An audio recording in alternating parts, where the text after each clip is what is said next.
I'm Russ Mould, AJ Bell's Investment Director, and in this latest edition of our regular markets review, Breaking the Mould, I'm going to look at industrial sentiment, shopping and banks at retail and central.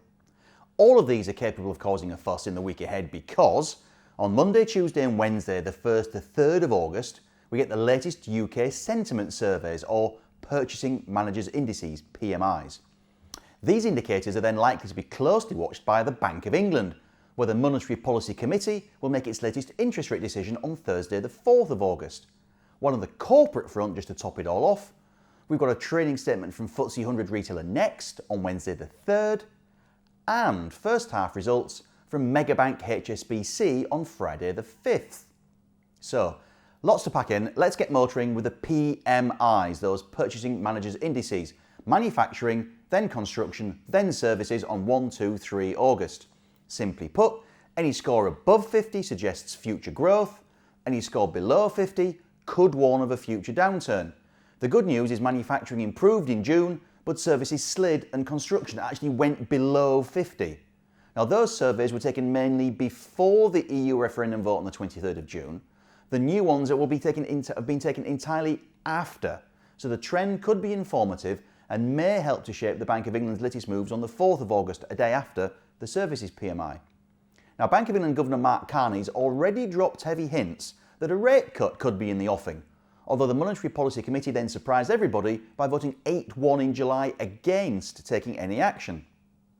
It'll therefore be interesting to see how the vote pans out this time, especially as many economists are again expecting a quarter or even half-point cut from the already record low of 0.5%. Some are even looking for an increase in the Bank of England's £375 billion QE quantitative easing programme, to which it stopped adding back in 2012. The rally in the UK stock market does suggest some investors are looking for more monetary stimulus and its potential economic benefits, so there could be some volatility ahead, especially if the Bank of England delays again. Now, we've analysed 11 prior rate cutting cycles all the way back to 1965 and looked at how the all share has done relative to the first cut. This chart shows the performance of the index across all 11, 12, 6 and 3 months before, 3, 6 and 24 months after. The index looks to be gather steam going into the cut and coming out of it, buoyed by the prospect of monetary medicine. However, the past is no guarantee for the future, and they are averages. If you look at the 11 cycles individually, the range of performance is wide. 3 nasty drops and 8 increases on a 1-year time frame. The drops coincided with stagflation first time and then recessions. So the broader economic backdrop, momentum in corporate profits and share valuations must be considered too when you're doing your research. Let's quickly move on now to the big corporate numbers. High Street and online retailer Next has already dished out a number of profit warnings this year, so its second quarter trading statement on August 3 will be closely watched, with the lowered guidance given in May as our benchmarks. Back then, the firm said it expected full price sales to come in with a range of down 3.5% to up 3.5%, and that pre-tax profit would come in between 748 million and 852 million. So if profits come in at the 800 million quid midpoint, that would represent the first fall in underlying full-year pre-tax profit since 2008, as this chart shows. Now, Next cited the rotten spring weather as one problem, but also noted ongoing concerns about a more fundamental slowdown in consumer spending in the UK. The company's already previously flagged the impact of the living wage on its cost base. Now, this may all explain why shares in the clothing retailer have been clobbered this year, but watch for any commentary on stock buybacks or special dividends.